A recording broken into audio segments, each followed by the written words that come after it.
Hey Caleb, can you close that window over there? I'm feeling a bit of a draft. Oh, you turkey. Yeah, it's the most exciting part of the off-season. It's draft week, and in honor of that, we got a whole show based around it. Are you ready to go?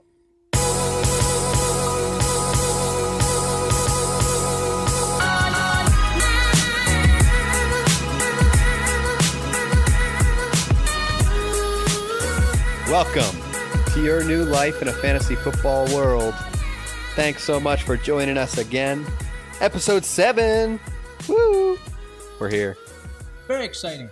Is this not one of the most exciting weeks of the year? Aside from August, when we can do some fantasy football drafts, this is the NFL draft week. And today, this is a very special episode. The whole episode is dedicated to rookies, various rankings. All right, we'll do a little bit of news that doesn't involve that, but that's about it. And as always, I'm joined by my surly and very hairy friend, Mr. Wisp. Thank you, Caleb, for the vivid description of my body hair. I think the draft is like an appetizer. It's holding us over to the football season. It's very exciting. The players that we're going to see Thursday are the ones that are going to be taking over the league here in the near future. It's very defensive heavy, but I think there's some offensive guys there that are going to have an impact this season. So, having said that, I'm going to shut my mouth and lead us right into the news. News. Hey, everybody, strap on down. We're going to talk about news. So shut your mouth and open your ears and shut your dang mouth. News. You're so mean to the audience. Well, I need them to know we're getting serious now. The fun's over. Hey, shut your dang mouth. We're about to do the news. Everyone shut up and listen up. So, a couple pieces we talked about last week. Demaryius Thomas was visiting the Patriots. And guess what? He is officially signed with the Patriots. I threw a poll up on Twitter to, test the waters to see how people thought he was going to do. And the overall consensus is that he would finish as a wide receiver too, being on that team. I don't know if I entirely agree. He's a good wide receiver. He's getting a little older, getting some injuries. But he is still Demaryius Thomas. He's had a lot of great seasons under his belt, and if anybody can continue that for him, it's probably the Patriots. Yeah, maybe. I mean, I think the Patriots, for as good as they are, they get a little too much credit for their signings. Like, they've had a lot of, if you think about it, I don't know if you remember Brandon Lloyd in the past. He was a signing for them. They thought he was going to do huge stuff. He never panned out. They had Chad Ochocinco. He didn't do squat. Even Josh Gordon, even though it really wasn't their fault. I mean, if he doesn't have some miraculous turnaround, which I don't see happening, he was a bust of a. He wasn't a signing. They traded for him, but still. So I mean, Demaryius Thomas, yes, he was awesome, but he was drafted the same year as Dez Bryant, and look at him. I mean, the guy's, what did he tear his ACL? Like, he is older. Yes, it's a good signing, and they're getting their bang for their buck, but I don't think people should expect wide receiver 2 production. Is he draftable? I think so, but I think you're going to find out pretty quickly if you're going to keep him or if you're not. And I think he might be on your roster, but I think a bye week fill-in maybe at best. Do you know why I like signings like this, though? It's bait. It's bait. Like, because I probably won't draft Demaryius Thomas, but somebody is probably going to draft him too early. And that somebody means that's taking another probably better and more sure player and leaving them on the board. So, guys like these, it's point. Like it's dangling out there. It's like Dez Bryant last year. People still drafted and paid for Dez Bryant, and and held on to him. They did. I mean, so players like this can hurt other teams. If you want to try and be safe, don't be safe with Demaryius Thomas. Yeah. When fantasy football happens, you don't want to have a long memory. Like, I know people are thinking, but don't you remember that game against the Steelers when Tebow, that was like a Yeah. decade ago. Like Demaryius Thomas was awesome, but Take a flyer on a he's rookie. had Somebody that could come in late Yeah. season and really do damage. like right now. I think we know Demaryius Thomas's ceiling. Like a rookie, like you're saying, take a risk on someone rather than we know Demaryius Thomas is going to be, my guess, probably 500-600 yards and maybe 4 touchdowns is my guess, and I don't think he plays 16 games. It'll be one of those players you can't tell when he's going to have a great game, or he'll have a great game and then you'll chase the points and then he'll have a dud. So yeah, like other than Julian Edelman, and even Julian Edelman during the season doesn't have Pro Bowl stats. Like, what Patriot receiver are you always drooling over? Like, Tom Brady is notorious for just spreading the wealth. So, I mean, I don't know. Buyer beware. TJ Yeldon signs a 2-year deal with the Bills. I wondered where he was going. Really, the only other person there is LaShawn McCoy. So, in all reality, the Bills will likely draft a running back. And don't forget about Frank Gore. 85-year-old Frank TJ Gore. Yeldon catches the ball pretty good. I mean, not that Shady can't, but Shady's also older and has a hard time staying healthy. Depending on who they draft, depending on how high they go in the draft for a running back, keep your eye out on TJ Yeldon as you could get him probably pretty cheap, and he could take over a substantial role in that offense. That's a very good point. I'm so surprised by this signing, not by the team, but the timing. I would have thought Yeldon would have, like Ndamukong Suh and some of these other, well-known players would have had to wait till after the draft, like the Bills. Maybe they didn't get the running back they were going for. Okay, let's start negotiating with TJ Yeldon. But to do it before the draft was an interesting choice, but I like it from a fantasy standpoint. Like you said, like when Leonard Fournette was out last year, he did great, man, and he catches the ball, and we're in PPR, so that's a huge deal. Yeah. LaShawn McCoy does not have the best of health, and I don't know how they're going to split it up with Frank Gore, but he's the youngest guy there. Like I said, LaShawn McCoy's health is not that great. Frank Gore is 150 years old. Like, I would definitely take a flyer on him. Like you said, you probably can get him on the cheap. Why not? Yeah, man? Nobody's going to take TJ Yeldon before the 10th round. I doubt it. So it's an RB3 at the worst that you can grab with RB2 upside. Low RB2 upside. So, yeah, definitely good. The wide receiver pool there in Seattle. Let's start. Russell Wilson first got a massive extension. Obviously, he was like, you know what would be great to handicap this team, and he took it. It'd be great. More money. Yeah, just all the money. You know what? You don't need anybody else. Doug Baldwin has no timetable for return. Is this? Are you looking at this as if Doug Baldwin isn't there? Can Tyler Lockett keep up what he was doing last year, especially when Doug Baldwin wasn't on the field? Yeah, I think Tyler Lockett and Doug Baldwin, yeah, like you said, no timetable. It's even a possibility that he just calls it quits, man, because he's had injuries in the past. Like, he could retire. You don't know. If he misses an extended period of time, or if he does opt for retirement, Tyler Lockett is going to be the huge benefactor, because Russell Wilson's going to throw regardless of who it's going to be to, and Tyler Lockett was really coming out of his shell last year. I don't think he's going to be like wide receiver number 1 for sure, but rock solid number 2. Yeah, I mean, he was good for 12 to 15 points almost every single week last season, because if he did get one catch, that one catch was probably for a touchdown.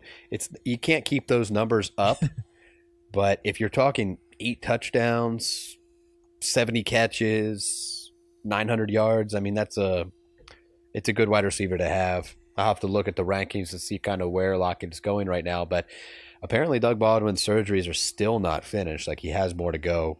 I would be surprised if we see him much this season. If so, it'll be later in the year.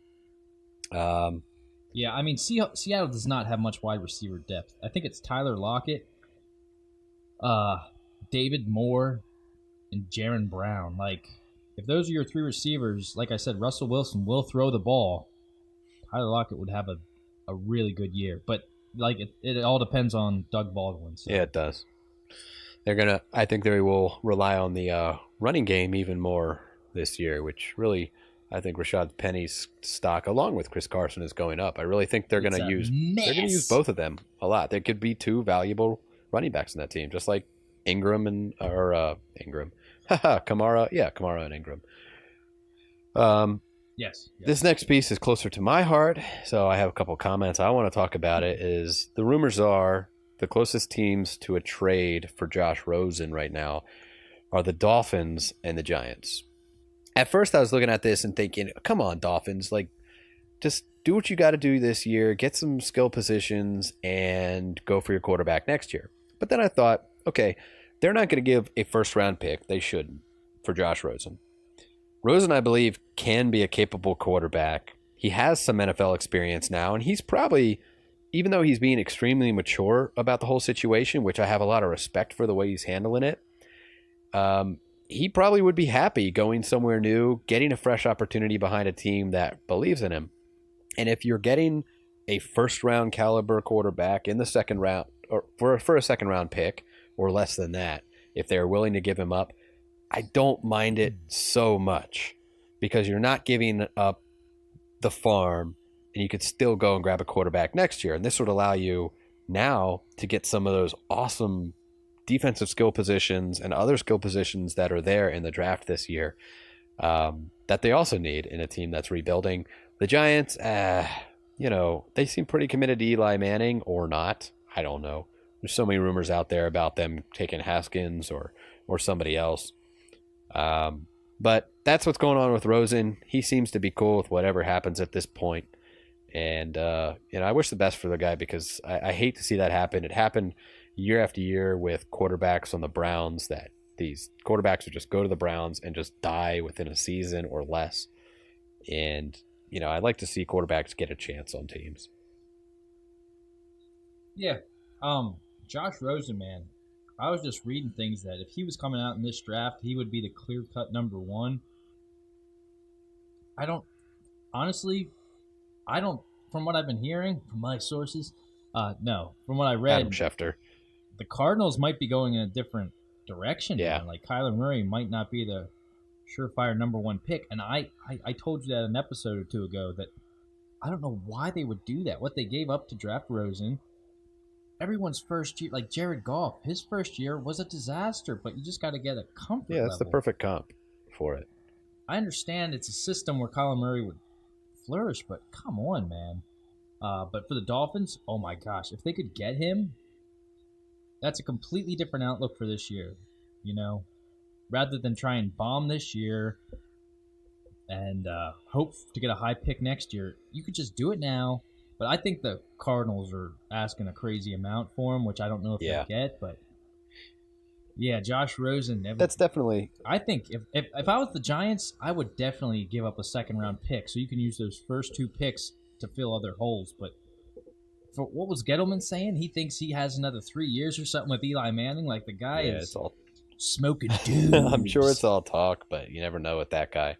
But yeah, I mean, it's if you got Rosen, you still have a rookie quarterback that you can have for 4 years under his rookie contract. A possible really good quarterback. So I think it's not a dumb move, but there are some pretty good quarterbacks next year. So I also don't blame teams. There's a lot of teams trying to trade out of the first round at this point because there's so many good players when it comes to defensive side and linemen and all that. And next year is when they're looking for quarterbacks. Mm-hmm. Hey, man, let's get into some draft talk because this is it's got me a little excited. We're about to do this. The draft is happening. In fact, if we could just fast forward to Thursday and just do commentary on the draft live, that would be great. Yeah, if I could just hibernate for like 3 days, that would be great. Do it. Let's start. Too bad I have to work. By some position profiling.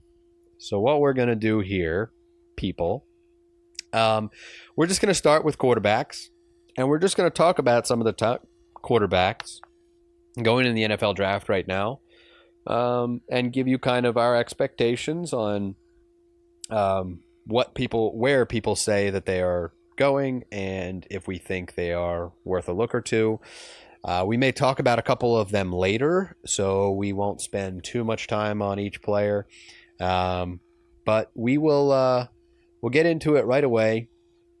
And the very first quarterback currently expected to go, it's actually kind of back and forth between Dwayne Haskins and Kyler Murray, but Kyler Murray for a long time now has been the talk of the town. And I mean, what can I say? Kyler Murray is a good quarterback. From everything we've learned, obviously we realize he's small, 5'10", 207 pounds. People comp him to Russell Wilson all the time, even though Russell Wilson is still a little bit bigger.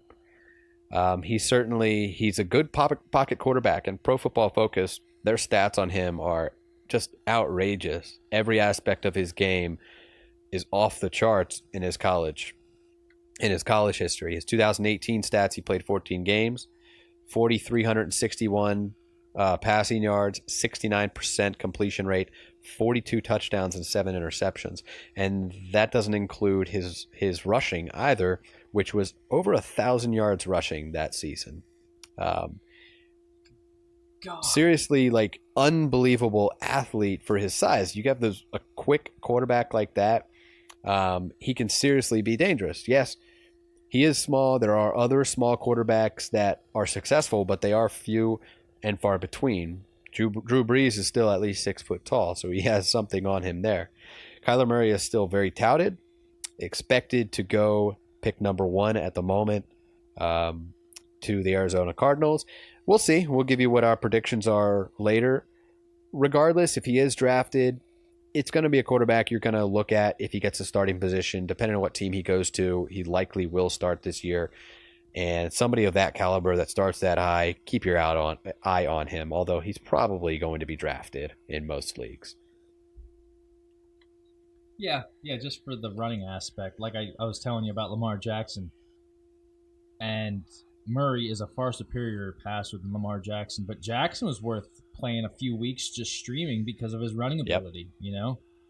So anyway, I'm going to move on to Dwayne Haskins, who every mock draft you look at has Haskins locked in with the Giants. And it's not a bad idea. He's 6'3", he's 220, you know, so he's got the size to be an NFL quarterback. He's got the arm talent. He delivers the ball with velocity and accuracy. The big deal is he has zip on his ball, which you need in the NFL.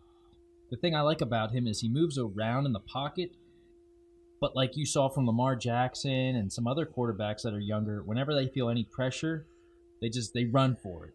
He moves around well in the pocket, almost like an Aaron Rodgers, but he doesn't take off for any reason. He just buys himself some time. I think that's a big deal. The only thing that I think a few people are hesitant on with him, and I agree, is he only played 1 year really at Ohio State.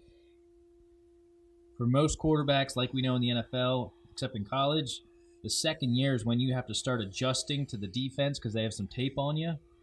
Well, his adjusting period is going to be against an NFL defense. So that could be a little tricky, but I mean, I think he's the purest passer. He's NFL ready with his body and his abilities. He threw 50 touchdowns in his only year as a starter in Ohio State. I like that. I know a lot of scouts, Ohio State, NFL scouts look at this number, and it kind of translates to the NFL, a 70% completion percentage, which is a big deal. Now, I know they weren't bombing the ball a lot in Ohio State. You know, it was some dink and dunk, but still 70%, that shows his accuracy, and that's a big deal translating to the NFL. So I kind of like Dwayne Haskins more than I thought I would, but I don't buy the crap that he's falling down draft boards. I still think he's going top 10 for sure, and good chance it's going to the Giants at 6. So, I mean, if he goes to the Giants, do you see him starting this year, or do you think he's going to sit behind Eli? Not for the freaking... how do I want to say it? Gettleman really likes Eli Manning, so I could see Haskins sitting in here. Yeah. But it wouldn't surprise me if Eli struggled for them to be quicker to pull the trigger to bring Haskins in than they would for the backup, whoever's there now. So next up, Daniel Jones. I'm not going to talk about him too much. Going to talk about him later. Biggest thing with Daniel Jones is a decline of production. And I'm going to just leave that for now. Um, there is multiple places where he is projected to go right now. Patriots at number 32. I'm looking at a couple of mock rankings right now that the Giants trade back and then pick up Daniel Jones.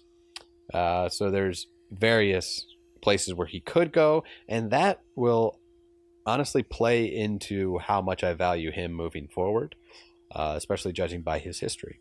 So I'll leave it at that until a little bit later. How about Will Greer from West Virginia? I just like the way you said the name. Put up some pretty. I just like the way you said his name. Yeah, I think that's how they're going to announce him on draft day. Greer. No, he put up some video game numbers. I like this quarterback, but he's not the biggest quarterback. 200 pounds, a little over 6 foot. They call him the poor man's Baker Mayfield, which is kind of a compliment. He's got a decent arm, quick feet. The good thing about him, which is kind of what Baker did, is he can sort of map out the field when he's flushed from the pocket. He's not quick to run. Like I was saying with Haskins, he gets flushed out, but he doesn't put his eyes down and run. He keeps his eyes up and tries to make plays. The knock against him, his delivery is like a 3/4 delivery. Like, it's not an over the top. 3/4, there's gonna be a lot of batted balls in the NFL. This isn't, college football. So I could see a lot of passes getting knocked down. I know the Patriots are showing a lot of interest in him, and that's what he's going to need a year or two to sit, to develop a little more, to get coached up. But I think he's got the potential to be a starter in the NFL. But if not, I think he'll be a quality backup. Will Greer. Doesn't that feel good? I saw a historical video yesterday of when Eli Manning was drafted. And like pre-draft, he had an interview, and they're like, why don't you want to be a Los Angeles Charger? And he's just talking about how he made a decision that he has his own reasons, and they know why, and blah blah blah. And then he was drafted by the Chargers, and the look on his face was death. Dude, his face was priceless. So funny, and like all the fans were just pissed on off. Stage, like, yeah. Yeah, I remember they interviewed him. They're like, so how do you feel? He's like, let's just hope for a trade. It was crazy. Pretty funny. So yep. I am going to mention Mr. Drew Lock.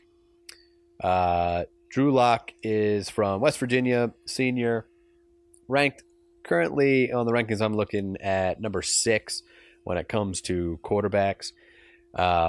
And I talk about him because some people have him going to the Dolphins, and I'm obviously concerned about anybody going to the Dolphins. Apparently, Mr. Locke, and I just like the name, because I like that. He's good size, 6'4", 228 pounds, medium athleticism.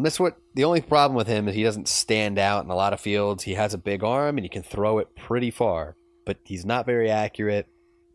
But he does live for the deep ball, so he's hoping he can just lob it out there and catch guys. So he needs some fast wide receivers to assist him.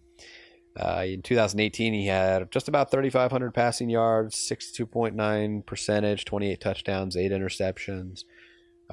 He's pretty good at reading defenses and able to figure them out, which is great. So he doesn't make the mistake. Let's see, a couple of places. Some people have him going to the Broncos. Some people have him going to the Dolphins. Some people have him dropping back and hitting the Redskins. But it scares me when he's going to a place like the Broncos, because he'll definitely sit. A quarterback like that is not somebody you're going to keep an eye on. I mean, not the Redskins, the Broncos, because he's definitely going to sit behind Joe Flacco. He goes to a place like the Redskins, you could see him get playing time, but a player like that still needs refinement, you kind of hope that they get to sit for a while and watch before they get thrown out there to the Wolves. So that's it for some quarterbacks. There's plenty of quarterbacks out there that'll go later in the draft. Honestly, when it comes to the quarterbacks this year, I think just about every single one, it would be beneficial for them to sit a year. Maybe I just don't think this is I know they're talking about maybe 4 quarterbacks, maybe even more slipping into the first round, which I don't think will happen. But it's just where the NFL is going. I think these quarterbacks are not what we're used to seeing, especially when we had last year's quarterback class. I don't think they're that great, but teams are going to overpay because quarterbacks are the most important position in all of sports, I believe. But yeah, sitting a quarterback, I think, and every year they say they're going to sit it, and that by week 2, when their starter throws the first interception, they put him in. But I just don't expect much from this class. And like you said, I think Murray might be the only one that's worth rostering on a fantasy. At least at the moment. Team. Yeah, that's for sure. It's sad. It's such an expensive position to take a risk on, you know? Mm-hmm. So. Okay, let's talk a little bit about running backs, okay? Giggity. The number 1 running back right now is Josh Jacobs out of Alabama. He had a pretty good year, 600 yards, 5 yards a carry. Not because of lack of production, because of his skill set, but just it was a crowded backfield. He's got the ability to be a workhorse back. He's got the power to run between the tackles. He doesn't have the greatest speed, but the thing I like about him and why you might want to take a look at him, depending on where this is why it's so hard to evaluate, because it all depends on the situation they land in. You know what I'm saying? But one of his best assets is catching the ball, which is huge in fantasy football. As we know, gets us all very aroused when a running back can catch the ball. That was one of his best attributes. So that's why I like to keep an eye on him. The only problem is crowded backfield. He only had 1 20-carry game in college. That's a little concerning. Just the question mark on how much of a load can he handle. And plus, like every other running back from Alabama, like Derrick Henry, who's another one? Trent Richardson, Eddie Lacy. All these guys basically ran behind an NFL line. Like, Alabama has a massive, awesome, superior offensive line and supporting cast. So, is he a great running back, or is he just running behind a couple first, second round picks? I think he's got a good skill set. The fact that he can catch the ball is going to be huge for him. Just, I don't know if he's worth a first round pick, but he's leading the pack, so that's my take. Yeah, I think there's honestly other running backs that I like better than him, but I'm not the professional here, so I'm just You're not a guru. I'm not a guru, even though I have a lot of goo. Behave.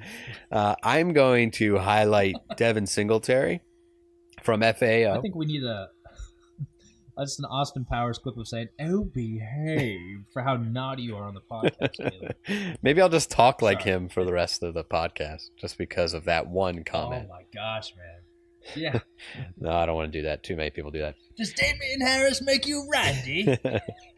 Well, first guy I want to talk about is Devin Singletary from FAU, where you mentioned that he did not have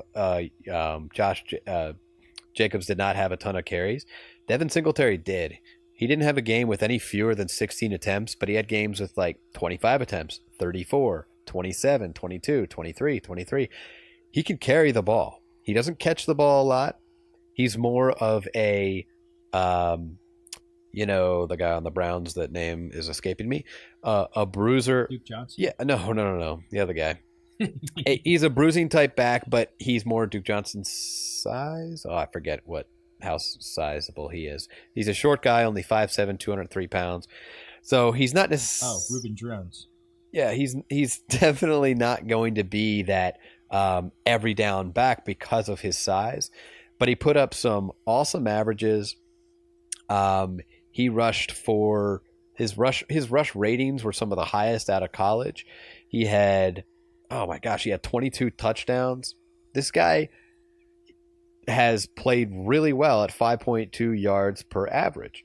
So in his college game, he was really good. But again, like you said, it depends on where he goes. But a team like that, for him to sit behind somebody like Le'Veon Bell and have that small back to Le'Veon Bell bruiser as a change of pace running back could be a great benefit. But we'll see what happens. I like Devin Singletary. Again, depends on where he goes. Are you still laughing? Yeah. Okay. Yeah, good. I just got done. Good. Okay, let's stay in Alabama for me. Damien Harris. He was the second of the two-headed monsters in that backfield. The thing I like best about this guy is he's a no-nonsense kind of guy. He is very decisive. He rarely lost any yards in college. He'd get you 1-2 yards. He never really got you negative yards, which is kind of a big deal in the NFL. You don't want to be dancing around behind the line too much. But he's a sure-handed receiver. Again, huge. The only thing that works against him, he isn't that fast. He was chased down a lot. But I think he'd be able to walk right in and be some team's third down back. He's a couple pounds lighter than Josh Jacobs, but that's because he lost weight, and now they say he has got more quickness to him. So I put Damian Harris and Josh Jacobs sort of on the same level. I don't think they're going to be bell cows for anybody. I don't think they're going to be Pro Bowlers, but I think they're going to be a good addition to the team they go to, like a TJ Yeldon or something.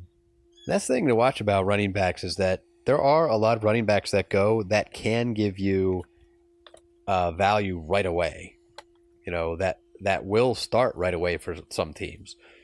So it's some of these guys are worth watching out for because they can be valuable players immediately, unlike quarterbacks where generally take a little bit more time to develop. Last gentleman I'm going to talk about, Miles Sanders. Miles Sanders is from Penn State, and he was back behind Saquon Barkley in 2017. But when Barkley got drafted and was out of there, Miles Sanders, 220 attempts for 1,274 yards, 5.8 yards a carry, which is pretty good, and 9 touchdowns in that time. 5'11", 211 pounds, so he's a decent size. He's very physical. He isn't extremely agile is the only problem. So generally, he's going to try and cut you once, get out of the way, and then just run upfield. And he's got some speed to do it. He does have a really good stiff arm from a couple of the videos that I watched before we did this podcast on him. He seems like a very physical back, and he's not afraid to be that way. Again, he had some decently high carry averages, and he wasn't afraid to use it. His highlight game against Illinois, 22 carries for 200 yards, 3 touchdowns, just destroyed that defense. But he does catch some balls as well. So where he goes, he could be kind of an all-around back. He's not Saquon Barkley, so don't expect that out of him. But decent player right there. I like him. Oh, you like him a lot. I know he's going up draft boards right now, and I think he should. I think he's quite the sleeper. But Smexy. I want to tell you about my favorite running back. He's a sexy man. My favorite running back of this running back class is David Montgomery out of Iowa State. This dude is a flippin' tank, man. He runs through arm tackles like it's nothing. He's a very effective short yardage runner, which, you know what that says to me? Goal line work. I was going to say he's short. He's got a nasty stiff arm, even nastier than Miles Sanders, if you ask me. I don't think that's possible. His only problem is he does the opposite of Damian Williams. He has a tendency to do a little dancing in the backfield, and sometimes he gets caught for a loss of yard. But I like him a lot. I think he could be someone that you might want to look at in your drafts. Get you some touchdowns. He had 1,200 yards, 13 touchdowns last year. Someone to keep an eye on for sure. Personally, my favorite guy, but who the heck am I? All right. That's okay. It's funny that some of these guys, like, I'm sorry, my screen froze up, so that's never a good thing. Some of these guys, David Montgomery in particular, I was doing some mock drafts, and a few times he went in like the 4th, 5th round of mock drafts. Oh, for God's sake. Why do they got to ruin it, man? I don't know. It's like people get a hold Just of these calm players down. and you're done. So one last player I'm going to mention before we move on to wide receivers that I want you to keep your eye on, just because he has a lot of talent, but he's ranked way down there. This guy is probably going to go in the 3rd day, 5th, 6th, 7th round. Alex Barnes from Kansas State was a freak at the combine, putting up tons of athletic numbers. He's lacking right now in his elusiveness and his speed overall, but in his lung speed, he has great burst up front, but doesn't carry it. Those are things that can be worked on. Those are things like with his training can be improved on. He still had 256 attempts, 1,355 yards, 5.3 average, and 12 touchdowns. He's a really, really, really skilled player that's going to go late in the NFL draft, and somebody who is going to be sneaky in late in your draft, especially if you're in Dynasty. This is a player that is not going to be looked at very much, but somebody you can stash away who is going to have he's going to have an opportunity. Just keep an eye out for that guy. I like sneaky. I love sneaky. I'm just terrible at doing it. I'm curling my mustache over here, if you can't tell. I was wondering what that squeaking was. I was like, oh, that sounds like a mustache. That squeak sounds like a mustache. Get on to wide receivers. Let's. Don't mind if I do. So everybody's favorite guy, because he's so great and he has such a great body, Mr. DK Metcalf. We get it. You have muscles. Why don't you rub them down with oil and then see if I like them? DK Metcalf. Why don't you let me touch him, see what happens? A lot of the consensus, actually, a lot of people have him going to the Ravens, which could be a great place for him, although their quarterback won't be able to get him the ball. Just a total athletic freak. People are comping him to Julio Jones and saying that this is, Calvin Johnson saying this is the next coming. A very skilled player. Honestly, in his last season at Ole Miss, 26 receptions, 569 yards, 5 touchdowns. Nothing to be too excited about, but obviously he's aiming for, coming into the NFL. A 4.33 40 at his size is ridiculous. 6'3", 228 pounds.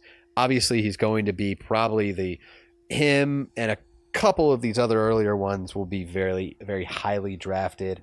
We talked about it before, though. Most rookie wide receivers do not perform early in a season. So don't try and take them like they're going to save your league. Maybe trade for them early in the season when people realize they're not doing anything in the first couple of weeks, and you might be able to get them cheap and then stash them. We're sitting the waiver wire, licking your chops as they're dropped. that too. Very good point. I'm going to talk about there's an a-hole in the NFL known as Antonio Brown, but he's got a cousin who's fast as crap. Ew. His name is Marquise Brown. This guy's from Oklahoma. He didn't run a 40 time at the combine or on his pro day, but unofficially, I guess when he's mucking around on the field, they clocked him at a 4.33, which is freaking fast. Just having fun out there, just mucking around. just messing around. Hey, check me out. And now the NFL is all about the splash plays, big plays.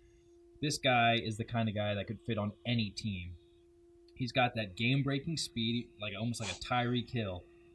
He's got that initial quickness. He's got the long speed. He's a vertical threat. He runs away from defenders like they're sitting on their hands. He's one of those guys, like I said, Tyreek Hill. That's who he reminds me of. You can give him a screen pass and it could go 80 yards, no problem. His only problem, and what would scare me, not too much, but he's 5'9" and 170 pounds. He gets hit by a linebacker, man. He might be dead. This guy is tiny. He's sneaky, but man, if they square up and hit him, it's going to be rough. But his 2 years in Oklahoma, 1,000 yards, 7 touchdowns. Last year, 1,300 yards and 10 touchdowns. His speed is going to have to be respected by the defense, even in his rookie year from the get-go. I like this guy a lot. You were talking Dynasty. I think he's a guy that you really want to look at. I think I'm not going to say this again, but it goes for every player we talk about. It depends on where he lands, but just about any place with a half-decent quarterback, I think he's going to be putting up decent stats this year. His size is kind of like J.J. Nelson. That's about where his size is. So 5'9" and 170. That's tiny. It is. That's very tiny. It's very quick. That's the one good thing. Yeah, quick. Very quick. I'm going to talk about little old fellow. Brown is such a rare name, yet here we have another Brown. A.J. Brown, again from Ole Miss, actually a teammate of DK Metcalf. was working from the slot until Metcalf was injured. Came back and can play a lot of different routes, a lot of different places. 6 foot, 226 pounds. So a not super tall, but very strong, very tough guy. Actually can get down the field. He had 85 receptions, 1,320 yards last season, and 6 touchdowns. Again, as we talk about all the time, it depends on where he goes. And in his case, right now, if the Patriots aren't taking a quarterback, a lot of people think the Patriots will draft a player like him, and he could be useful in that case. Even on that team, it's still not a player in that case that I'm going to draft very high. I'll let somebody else take the chance on him and let him sit and learn, but he could definitely have some value. Again, these high players in Dynasty, these rookies are very valuable. Very valuable. Okay. So valuable, you might crap yourself. Oh my gosh, I already did. It leaked a little. Well, you have that issue in the first place. Oh, me. You and your bowels, Caleb. Quite the conversation piece. Oh. But let's move on. So I'm going to talk about a guy from Arizona State. Correct me if I'm wrong, Caleb. His name is Nikhil. You're right. Last name... I don't know how your first name's Nikhil and your last name is Harry. Harry! It's Mary. Nikhil Harry. 6'3", 215 pounds. Probably going in the first round. If you want to compare him to someone, he's like almost like an Allen Robinson. He goes up and gets the ball. His best part of his game is the 50-50 balls where he'll grab it and rip it right out of the defender's hand. He's when he catches the ball, he's a violent runner, almost turns into a running back. That's good stuff about him. What the okay stuff about his speed, he's not the fastest. He ran a high 4.5 at the combine. There's a lack of initial speed at the line of scrimmage, so cornerbacks are going to eat him up at the line of scrimmage until he can learn to break the jam. But I mean, that's rookie stuff. That's stuff you can coach. He's got a natural talent. Like we always say about rookie receivers, don't expect a lot, especially at the beginning when he's learning the NFL speed. But long term, dynasty, maybe even the second half of the year, and depending on where he lands, he could be very formidable. So just to keep an eye on him, I kind of like that guy. He has 2 consecutive 1,000-yard seasons at Arizona State, 8-9 touchdowns. So yeah, keep an eye on him. Maybe not to draft, but just to monitor for your own pleasure. Player like that, though, I'm more willing to take a late flyer on, something like that, because he would fall to me pretty late, and I'm not afraid to hold on to somebody like that a little bit longer. These other players, they may go, within the first 10 rounds, and I don't want to grab one of them that early. That's true. I'm going to move on to tight end, and I'm going to talk about Monsieur Noah Fant. When I was reading his descriptions, one of the first words that I read was springy. He's very springy, a springy fellow. He likes the spring a lot. But he has very sure hands, which is the most desired quality of a tight end.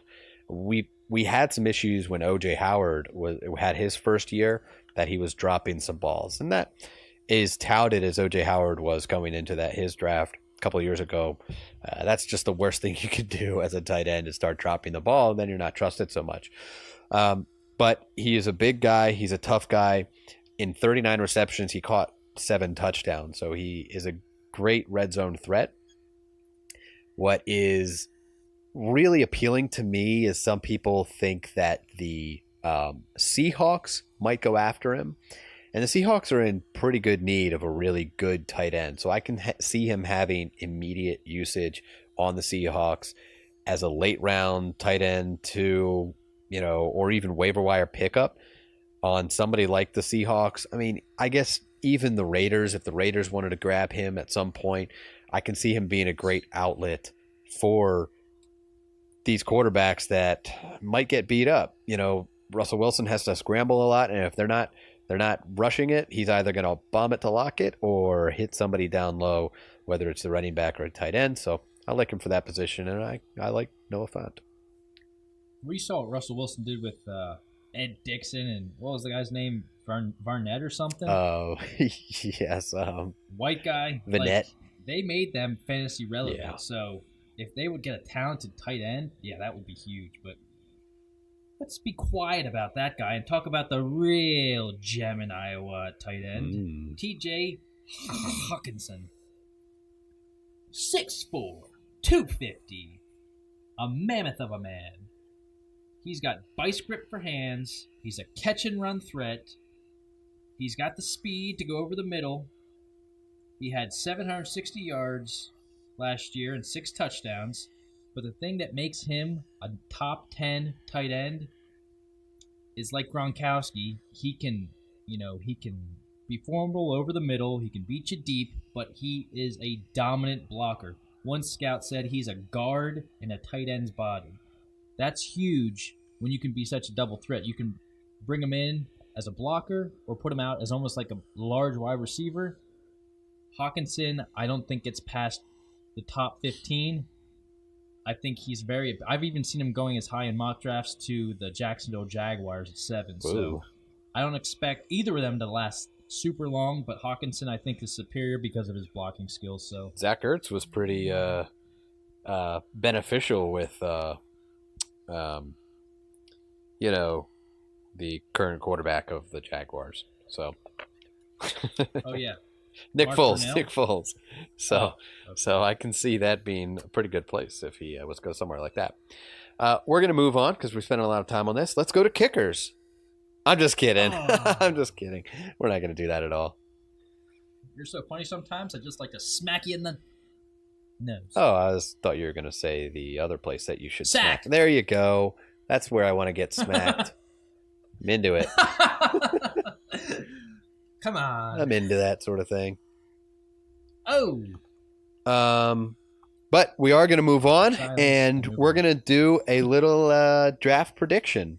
And we're going to do maybe the top 10 picks. Maybe we're going to go a little farther. Depends on how fast we move through this. And Wes, do you want to start? Do you want to talk about who you think is going to go number 1 to the Deer Cardinals? Oh, Caleb, get your mitts on, because this is so friggin' hot. Go. Quinnen Williams, in my opinion, is the best player right now in the NFL draft when it just comes to pure talent. He can wreak havoc on the defensive line. Chandler Jones is there already. I feel like, I hope I'm right with this because I'll seem like a flippin' genius. I think this Kyler Murray stuff is just smoke so that some team has to give up a king's ransom to try and get him. I would like to see Quinnen Williams go to the Cardinals at 1, them keep Josh Rosen, and continue to build from the inside out. I also like Quinnen Williams, but I think that they could trade out of the first pick to get him. Ooh, I didn't know we're doing trades. Very I'm intriguing. just saying. I one of the mocks that I saw, and I don't know that the Raiders would do it, but was the I'm sure. Cardinals trading their pick to the Raiders and dropping down and taking Quinnen Williams at pick 4, because I do think Nick Bosa is going to go in the first couple of picks regardless of who grabs him. So I can see Cardinals taking Quinnen Williams but dropping down. At number 1, I do think Kyler Murray is going to be the one to go, but it's going to be somebody like the Raiders. I could even see the Giants being desperate enough to jump up, or the Redskins diving deep to take the first pick at Kyler Murray. I didn't say I have to be solid on which team I think was going to take him, but I still see him going number 1 somehow. Oh, I like a trade, Caleb. You're already mixing it up, making it nice and spicy. I'm going to keep it very vanilla at number 2 with the San Francisco 49ers. They're going to take Josh Jacobs. Just kidding. They're going to take Nick Bosa, arguably top player with Quinnen Williams.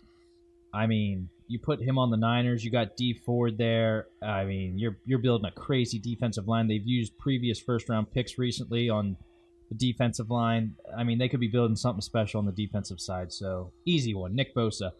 The 49ers are, how you say, licking their lips when their pick comes up.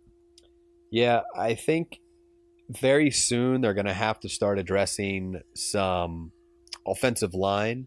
What's their offensive lineman, their center that's like pretty much at the end of his career? He's like super good. Sorry, I can't think of his name right now. He's like super He's good, like so good, guys. You don't even know. Anyway, he's like the best. He may play around for another year, but very soon they're going to have to really start addressing their offensive line, especially since they have a very expensive quarterback. They have a lot of other pieces there. But I still agree Nick Bosa is going to go, like I said, in the first 2 picks. And if it's not Kyler Murray, then it's going to be Nick Bosa there. At number 2 to the 49ers. I don't see them trading out of that because Nick Bosa, Quinnen Williams, Nick Bosa, they are just, I think both of them are ridiculous talents, and you'd be dumb not to go for players like that. So I'm happy they're going Nick Bosa at number 2. So Weston Richburg is their center. Are you talking about Joe Staley? That's it, Joe Staley. Yeah. Okay. Yeah, he's a tackle. But Still, anyway, I agree with what you're saying. But number 2 is kind of high in this class to draft offensive linemen. Yeah. So totally agree with you. Gosh, man, if I'm not just going to be the most boring dude in the world. I mean, it's tough. You know what? No, I'm gonna do something crazy because I heard he's going up draft boards.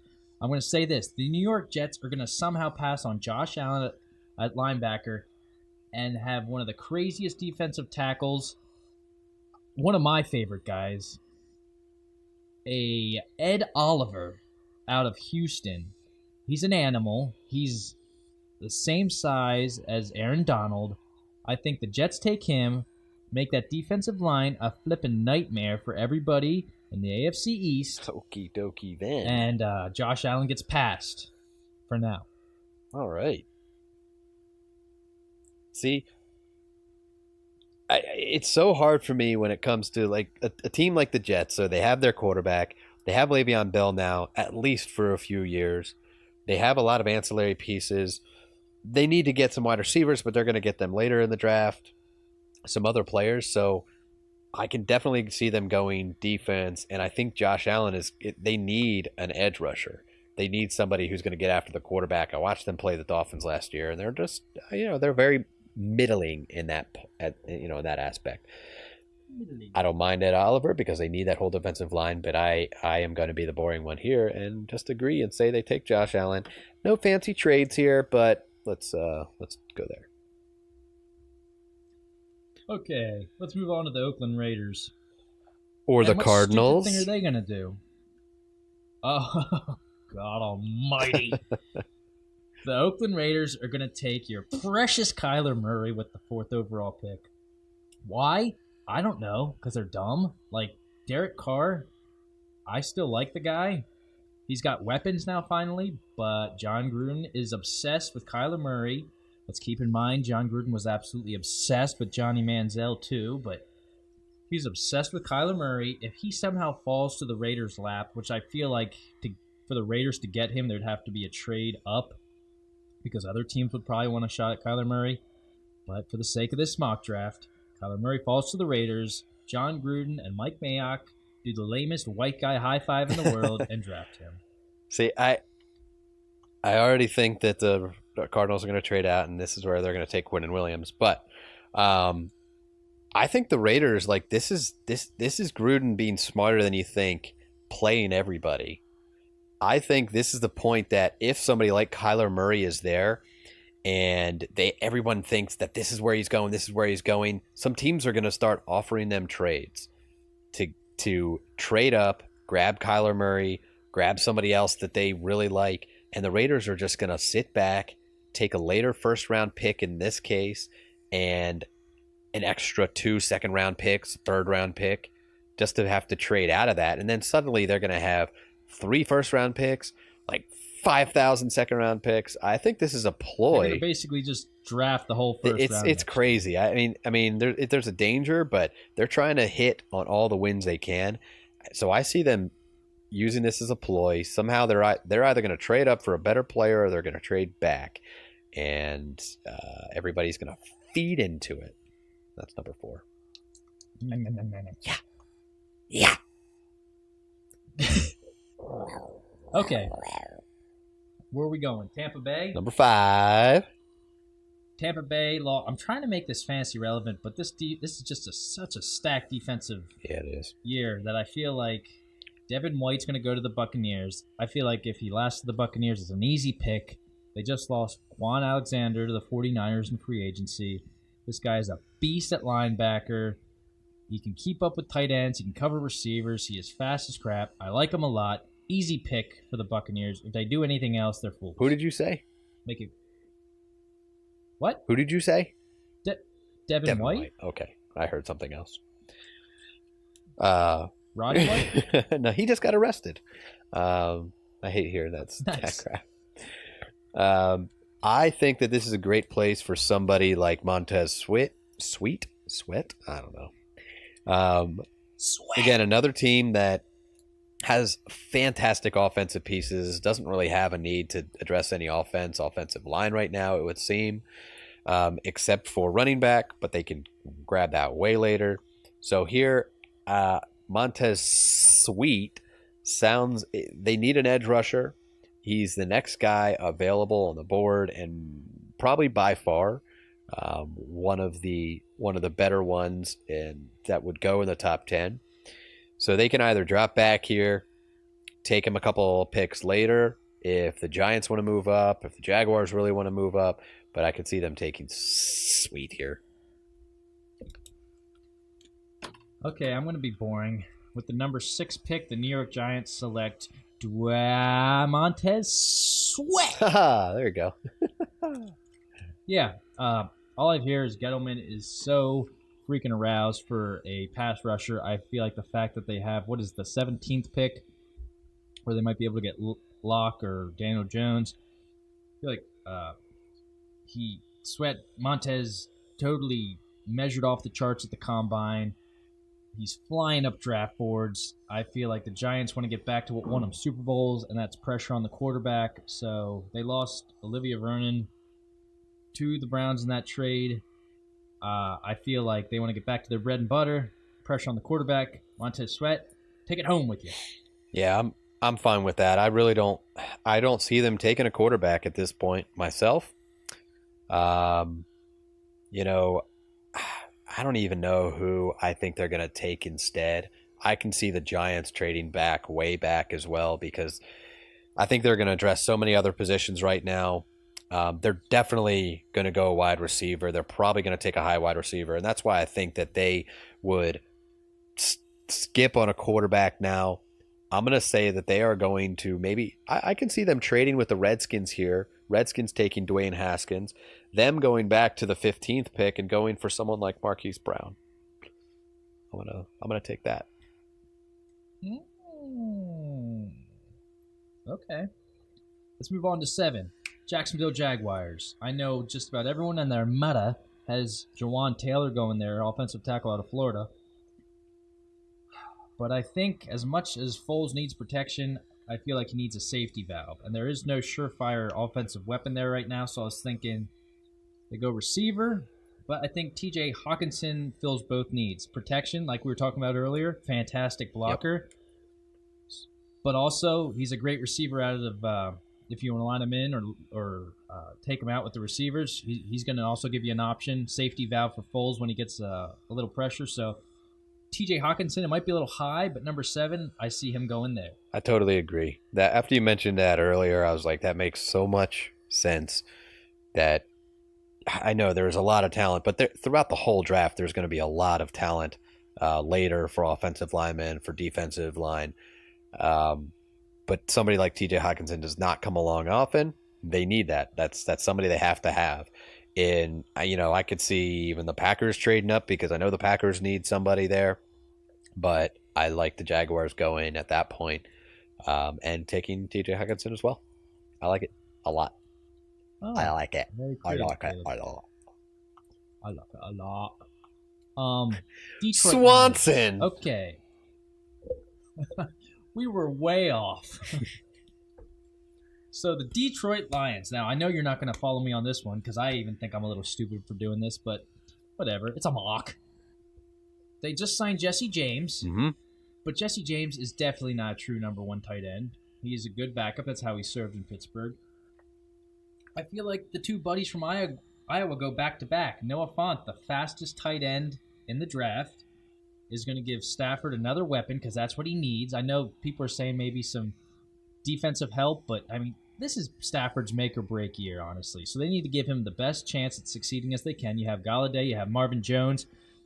I mean, you need someone to be able to split the middle. Noah Fant, I think he could be the guy, and I think he's worth the 8th overall pick. It might be a little high. I could see him trading down, but for this sake, since I wasn't tipped off we were doing trades, Noah Fant, 8. Hey, man, I'm just doing this on the fly. I think. Hey, can I be honest with you and the listeners? When you said NFL predictions on the draft, I didn't know we were doing a mock. I thought we were just supposed to say crazy things. So I have like 3 things that could happen in the draft. Wait, we're going to do this for like another minute, and then I want to hear them. Real quick on the Lions, I do think that is too high for Noah Fant. If that's a direction they want to go, I can see them saying, hey, you know what? Somebody like, in at least on my board, Ed Oliver is still on the board.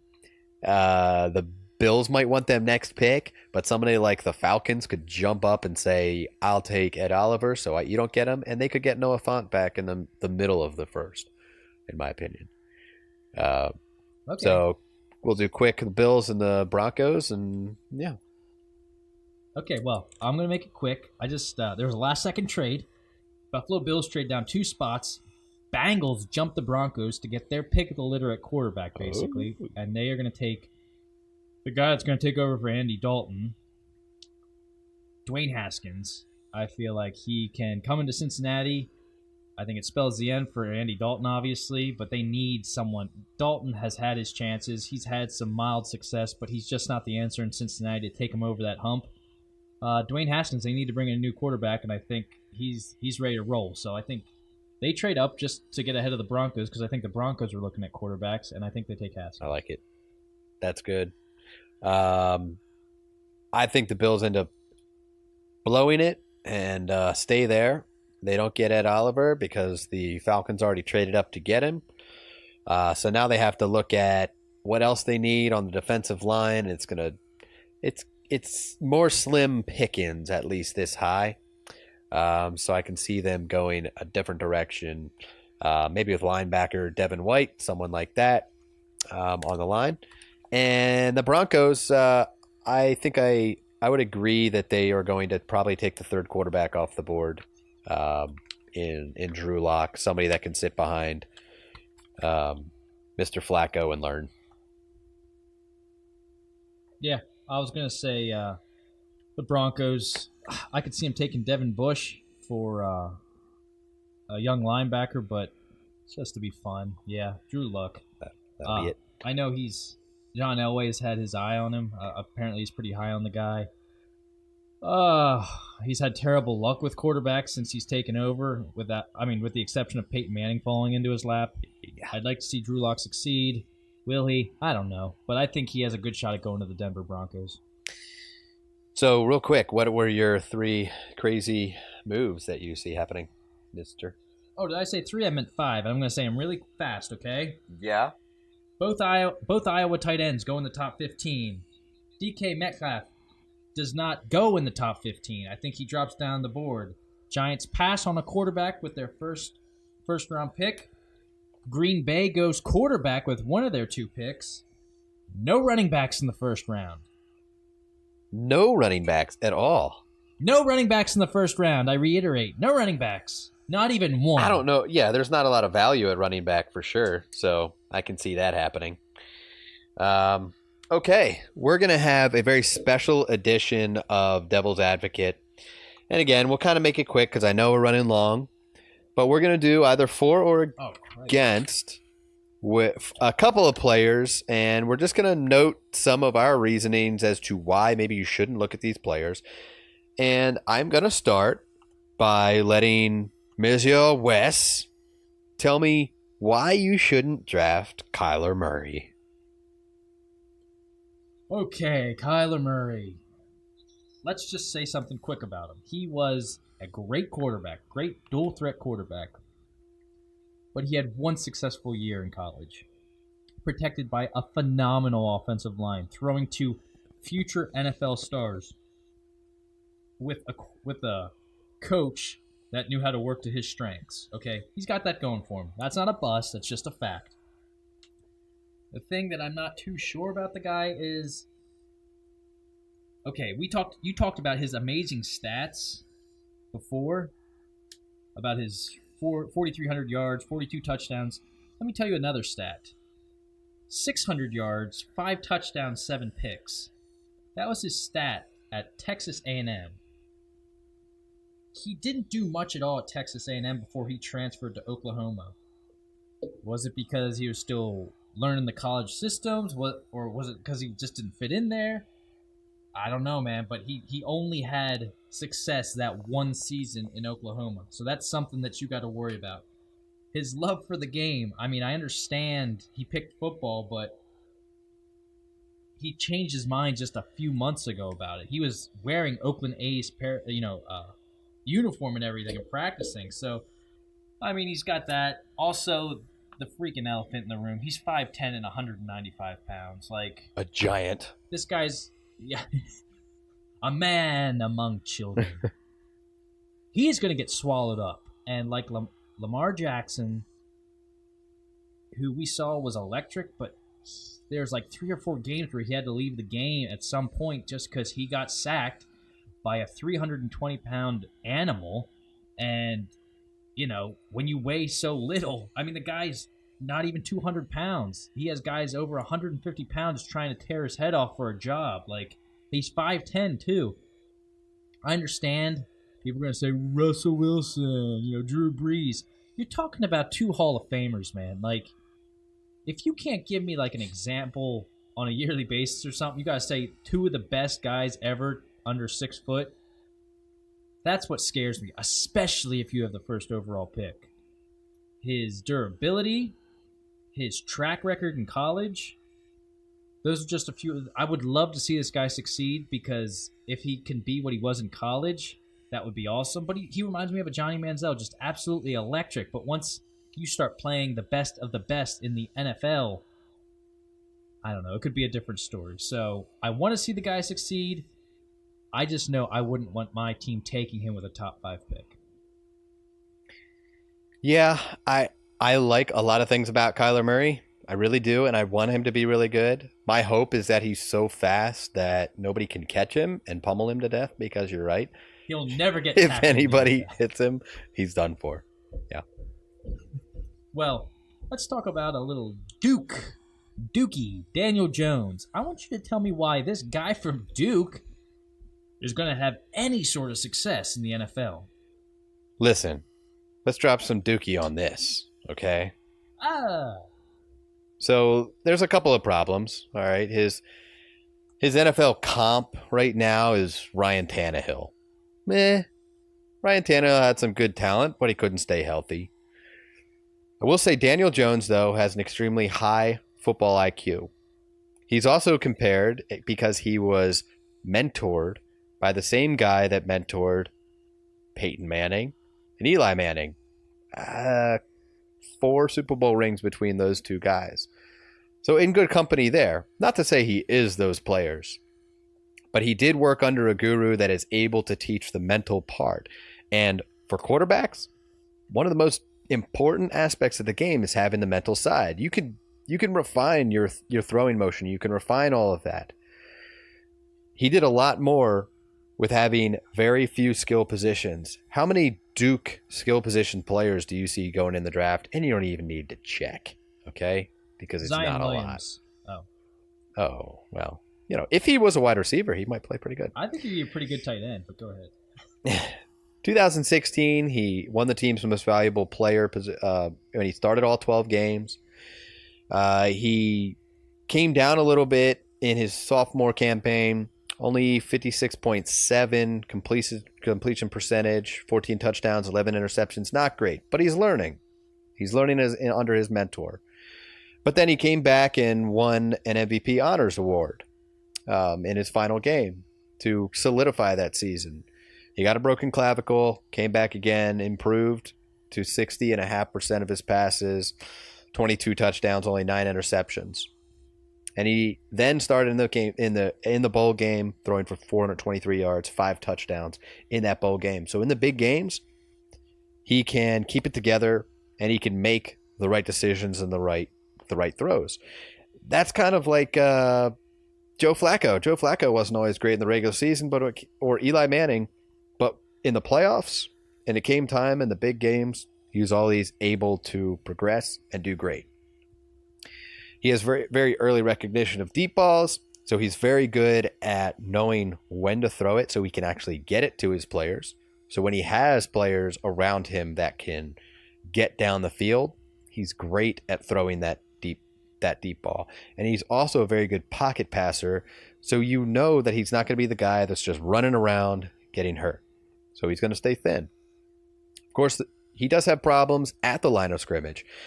He doesn't let go of the ball well enough. He had one of the highest pass batted down percentages in 2018.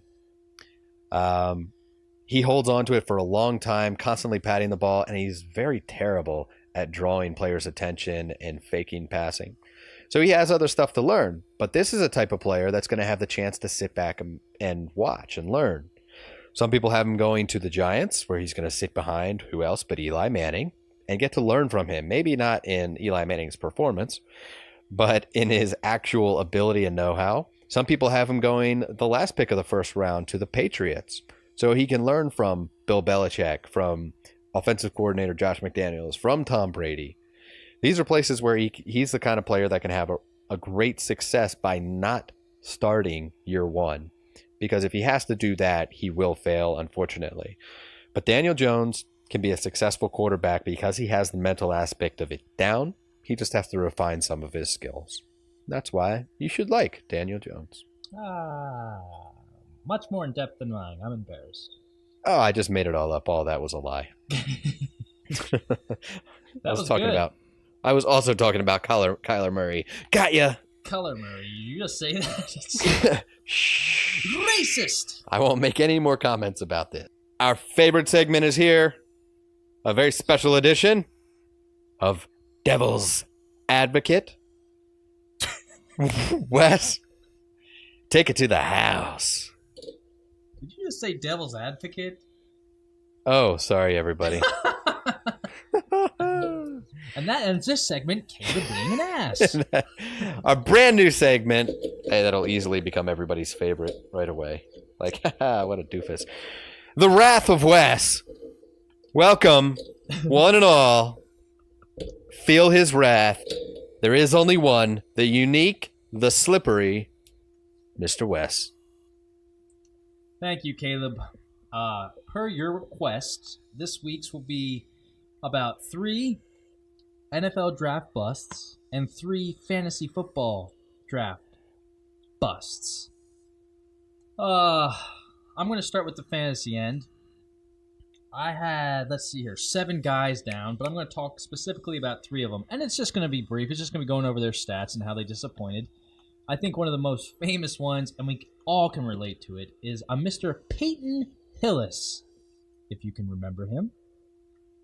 He had a year in Cleveland that netted him almost 1,200 yards rushing, 11 touchdowns. In the receiving end, he had almost 500 yards receiving and 2 touchdowns. He got himself on the cover of NFL Madden. His stock was hot, hot, hot. Next year, he's being taken in the first round, maybe even the second. He barely got 500 yards rushing, 3 touchdowns. All downhill after that. Barely played for the Chiefs the next year. Tampa Bay didn't even get a carry. And then Giants the next 2 years, not doing anything. And that was the end of poor Peyton Hillis. Total bust. Next guy. Let's talk about the fat man, Eddie Lacy. I was so upset when Pittsburgh passed on Eddie Lacy to draft Le'Veon Bell. But perhaps they knew what they were doing, because Eddie Lacy, he had 2 really good years in Green Bay. First 2 years, over 1,100 yards rushing in both seasons, 11 touchdowns the rookie year, 9 touchdowns the next year. Even in the receiving end, he had 4 receiving touchdowns in 2014. He was being taken regularly as a first-round pick. Well, the next season, he played just about a full season, only had 700 yards rushing, 3 touchdowns, didn't do much receiving, not even 200 yards, barely played the next year, had let me see here, 300 yards rushing. I mean, he just totally petered out. He just turned into a fat man. And then the Seahawks took him. Everyone sort of got mildly excited, and he farted, and he's no longer in the NFL. He had 2 promising years, a very big tease. He had injury issues, but still turned into a really big fantasy bust. Caleb, tell me if you can remember this cat. Mr. Cadillac Williams? Oh, yes, sir. Won the Rookie of the Year award for having almost 1,200 yards rushing and 6 touchdowns. Very promising. Everyone was very excited. Well, the next year he had 800 yards and a whopping 1 touchdown rushing. The next 2 years he played a combined 10 games. Injuries cost him those seasons. He never was the same. He ended his career unceremoniously with the St. Louis Rams, which I'm sure no one knows about. So again, started off with the Rookie of the Year. Very promising, very exciting, almost like a Robert Griffin. Like, this guy is the future, and he was the 5th overall pick. And then after that first year, man, he teased us, getting drafted real high in fantasy. Big fart, man. Now I'm going to just bring up these 2 guys because they never took a snap, but they were first-round picks were used on the guys. Le'Veon Bell, the wound's still fresh for those that have taken him last year with the 1st or 2nd pick, and he didn't get you a fraction of a point. You and me, Caleb, were tied with Le'Veon Bell for points accrued last year. But let's go back to a Dolphin. I know it just piqued your interest. A young Mr. Ricky Williams, high as a kite.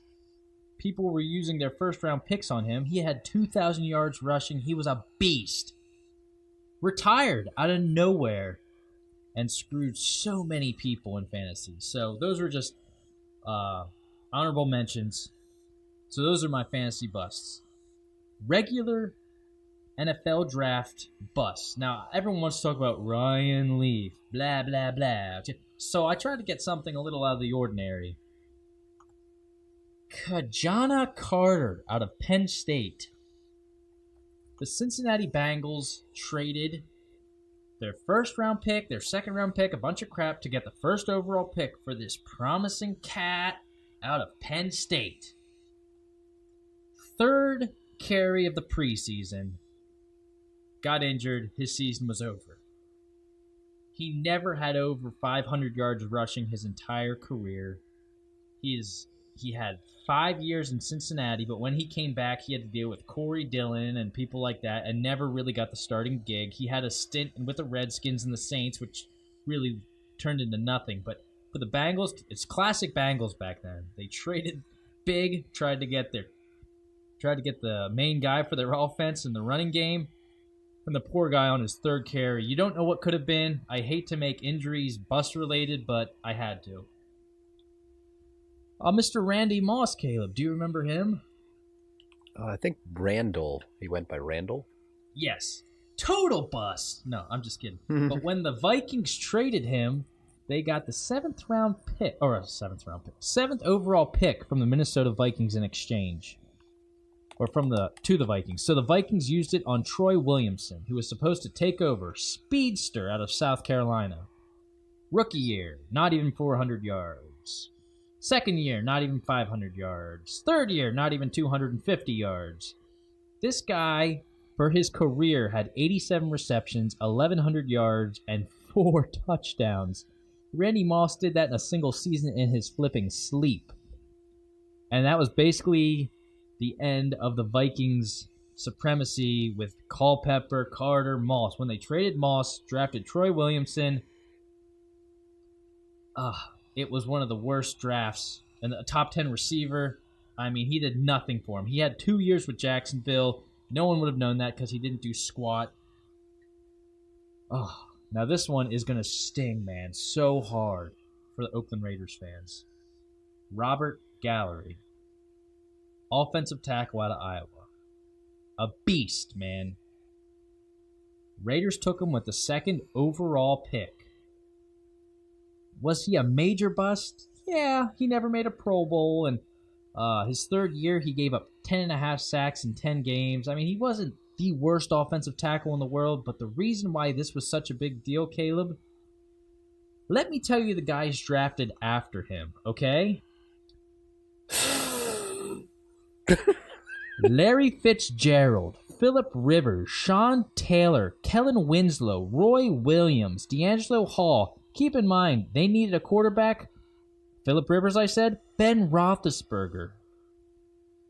Steven Jackson, the running back. Oh my gosh, man. They had all these Hall of Famers go right after him.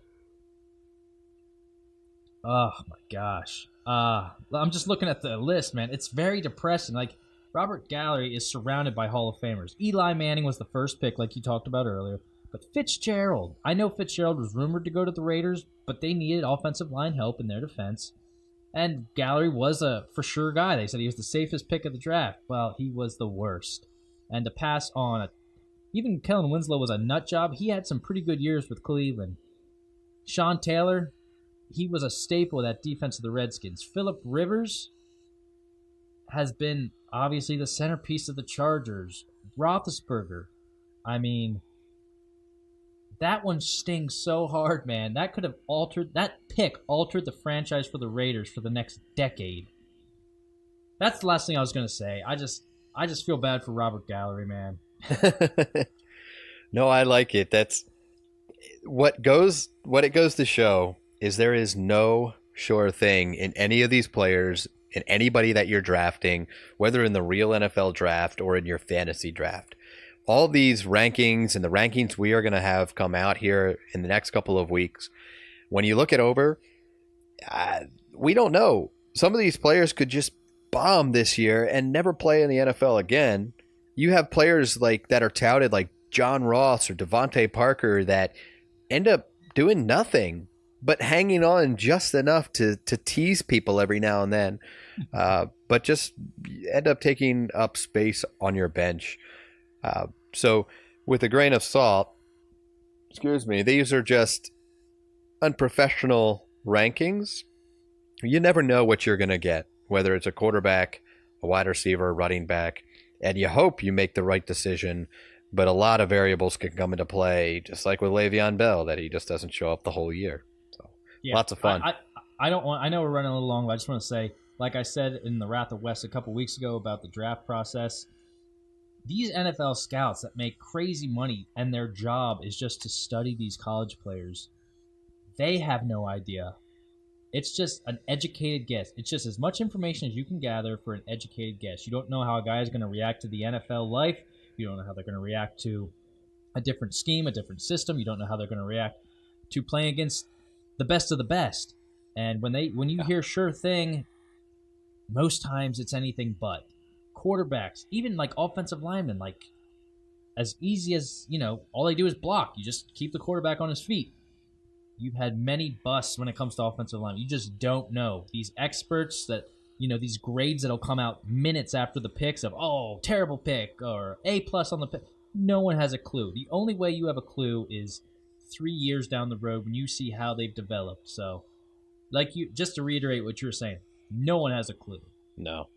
But that's why I think the mental side of the player is just as important as the physical side, because they have to be able to handle what the NFL throws at them. And when you get on a team that maybe doesn't develop you well enough, you have to be able to stick it out and not break down or give up. Never give up. Never surrender. Ah. Hey, everybody. Thank you once again. Enjoy the draft. The NFL draft starts on Thursday with the first round. I couldn't be more excited. Yeah, that's all I got. Oh yeah, Wes doesn't even like football. Yeah, right. I'm freaking aroused out of my mind. Oh, that's a large arousal. Thank you again, and we appreciate the time. We'll see you next week. See you next week after the draft.